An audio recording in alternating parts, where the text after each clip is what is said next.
Mi nombre es Elena. Para la mayoría la vida en el mercado de la Merced era solo ruido y ajetreo, pero para mí era mi hogar, mi sustento, el legado de mi familia.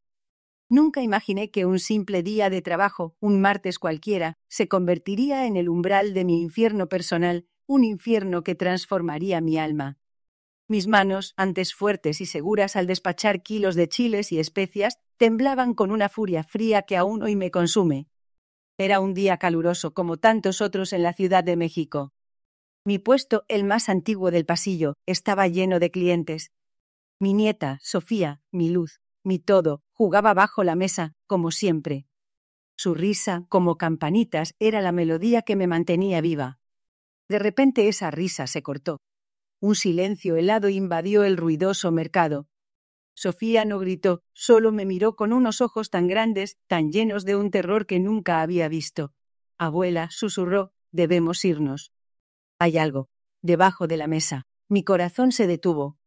Esa frase, esas pocas palabras dichas por una niña de apenas 7 años, marcaron el antes y el después de mi existencia. Lo que vi cuando me agaché, lo que descubrí en la penumbra bajo el mantel, no era un juego infantil. Era la prueba irrefutable de una traición tan profunda, tan cruel, que me arrancó el alma. Esa imagen, ese objeto inanimado, se convirtió en el detonante de una promesa silenciosa, una promesa de que aquellos que osaron tocar lo más sagrado para mí pagarían. ¿Cómo se reconstruye una vida cuando todo lo que creías conocer es una mentira? Mi nombre es Sofía. Recuerdo perfectamente aquella noche en el barrio de Coyoacán, la brisa fresca que anunciaba el fin del verano. Mi esposo, Ricardo, y yo habíamos organizado una cena con nuestros amigos de toda la vida, los de la universidad. La risa que sonaba en nuestro pequeño departamento, el aroma a mole poblano llenaba el aire, y yo, Sofía, me sentía en la cima del mundo. Ricardo y yo habíamos luchado mucho para construir nuestra vida, para tener ese hogar, esa estabilidad. Cada mueble, cada cuadro, era un testamento de nuestros sueños compartidos. Pero esa noche, mientras todos reían y brindaban, una punzada de inquietud me atravesó. Era una sensación sutil, como una nota desafinada en una sinfonía perfecta. Deseaba ignorarla, atribuirla al cansancio, a la emoción del momento. Sin embargo, no pude. Mis ojos se posaron en Ricardo, su sonrisa era un poco forzada, su mirada se desviaba constantemente hacia la mesa de centro.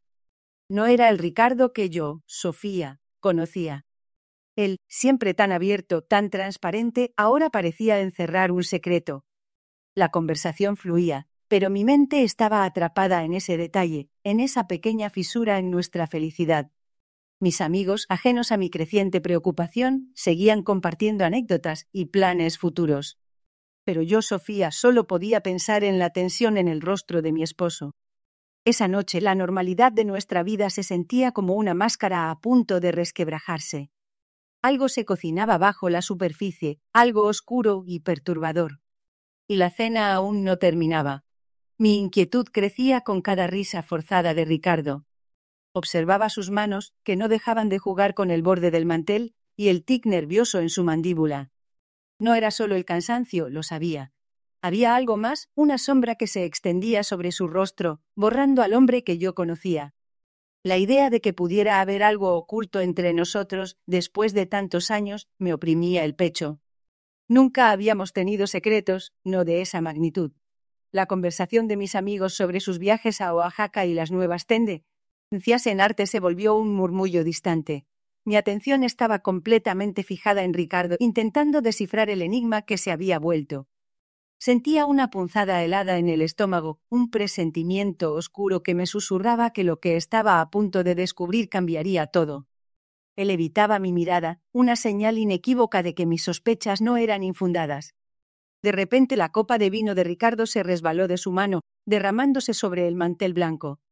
Un accidente, pensé, un mero descuido, pero al agacharnos ambos para limpiar, su mano tembló y, en un movimiento casi imperceptible, intentó ocultar algo debajo de la mesa. Mi corazón dio un vuelco. La curiosidad, mezclada con un miedo gélido, me impulsó a actuar. Fingí buscar una servilleta mientras mi mirada se dirigía furtivamente hacia el suelo. Lo que vi allí me heló la sangre. No era una simple mancha de vino. Era una pequeña caja de terciopelo negro entreabierta con un brillo metálico asomando. Mi mente empezó a tejer escenarios, cada uno más doloroso que el anterior. Ricardo, mi Ricardo, ¿qué escondía? La tensión en el ambiente se volvió palpable, al menos para mí. Los demás seguían riendo, ajenos al abismo que se abría bajo nuestros pies. Sentí la ira nacer, una furia silenciosa que amenazaba con explotar. Sentí la ira nacer, una furia silenciosa que amenazaba con explotar. Esa pequeña caja de terciopelo negro entreabierta, con un brillo metálico asomando, se convirtió en el centro de mi universo. Mis ojos, sin que nadie lo notara, se clavaron en ella, intentando descifrar su secreto. Ricardo, mi Ricardo, ¿qué escondía? La tensión en el ambiente se volvió palpable, al menos para mí. Los demás seguían riendo, ajenos al abismo que se abría bajo nuestros pies. Cada carcajada, cada brindis, resonaba como una burla en mis oídos. La curiosidad me carcomía. Tenía que saber qué había dentro de esa caja. Mi mente acelerada buscaba una excusa, cualquier pretexto para acercarme a la mesa sin levantar sospechas. La conversación de mis amigos, antes un suave murmullo de fondo, ahora era un ruido insoportable. Necesitaba un momento a solas, un segundo de distracción general para actuar. Ricardo, mientras tanto, evitaba mi mirada, su nerviosismo era casi un grito mudo. Esa evasión solo alimentaba mis sospechas, confirmando que había algo profundamente mal.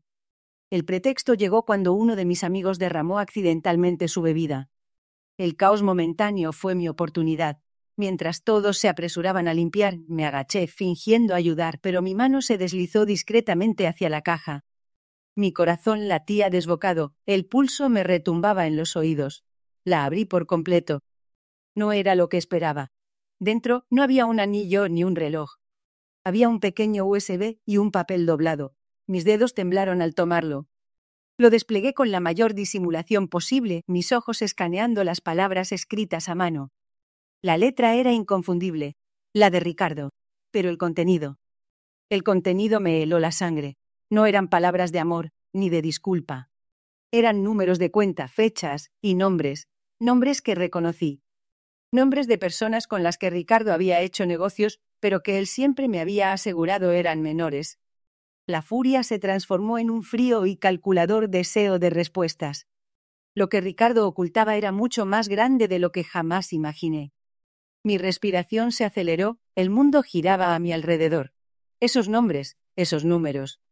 Eran las pruebas de que Ricardo había estado desviando fondos, no solo de sus negocios, sino de las inversiones conjuntas que teníamos con nuestros amigos.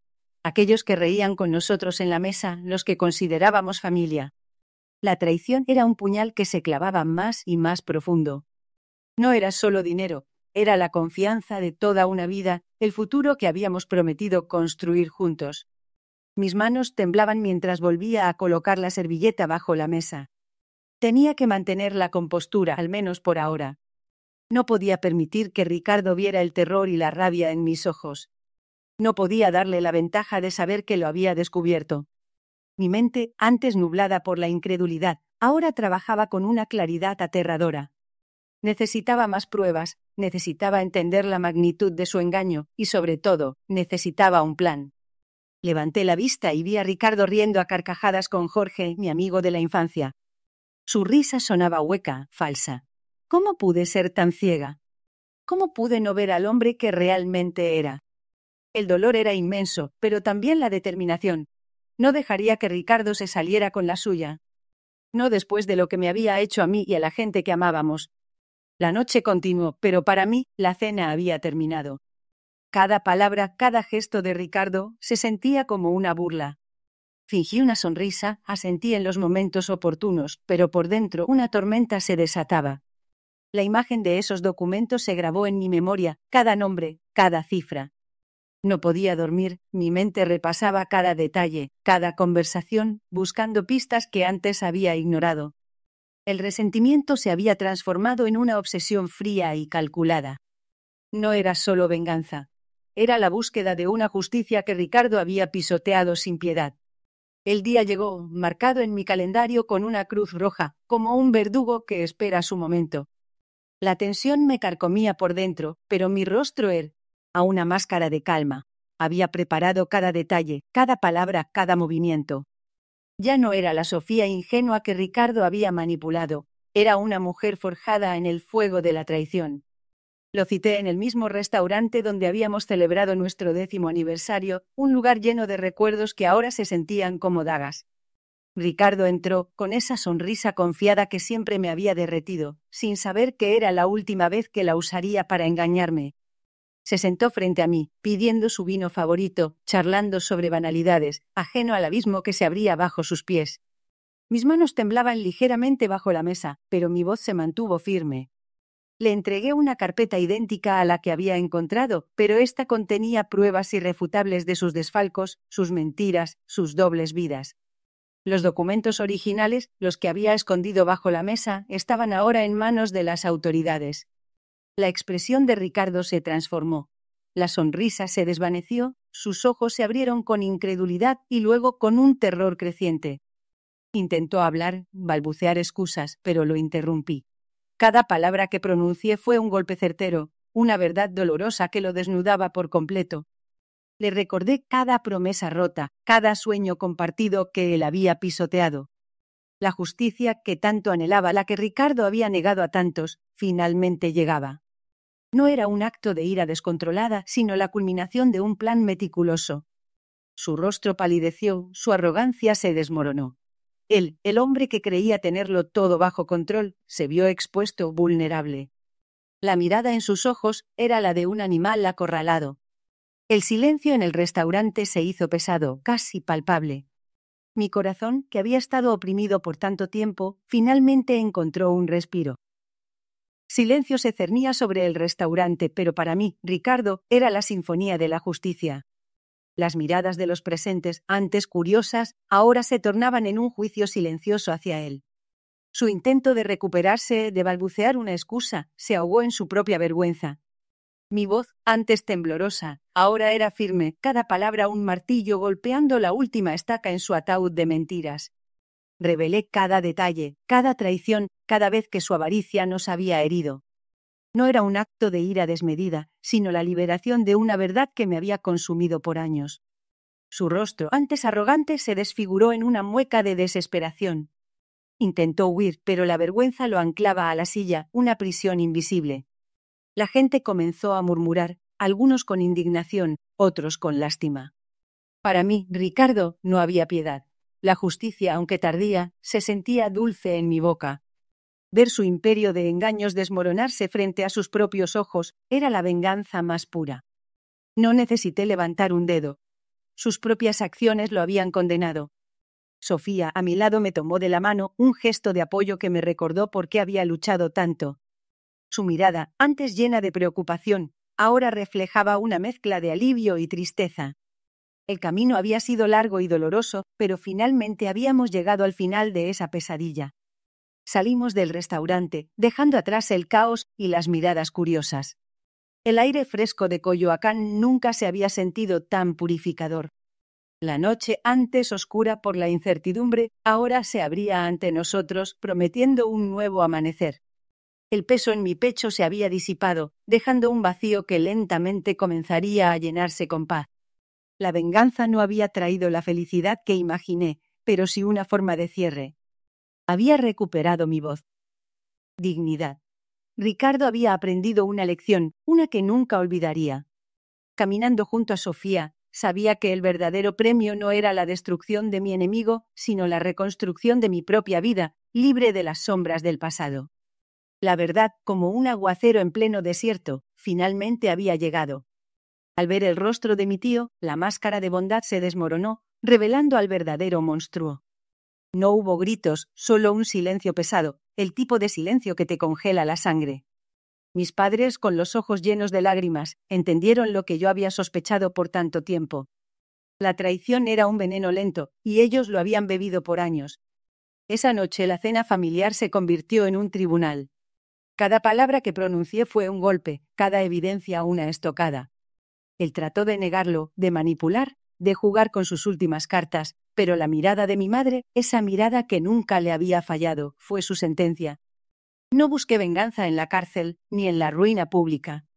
Mi justicia fue ver su fachada derrumbarse, su reputación hecha pedazos, su vida construida sobre mentiras expuesta ante los ojos de quienes una vez lo admiraron. La tranquilidad que siguió no fue una explosión de alegría, sino una paz silenciosa, como el Popocatépetl después de una erupción. Había un costo claro. Las cicatrices de la traición nunca desaparecen del todo. Pero en ese proceso me encontré a mí mismo, más fuerte, más sabio. Aprendí que la verdad, por dolorosa que sea, es el único camino hacia la verdadera libertad. Y aunque la mesa ya no estaba bajo el mismo techo, el peso de lo que encontramos allí nos había liberado a todos.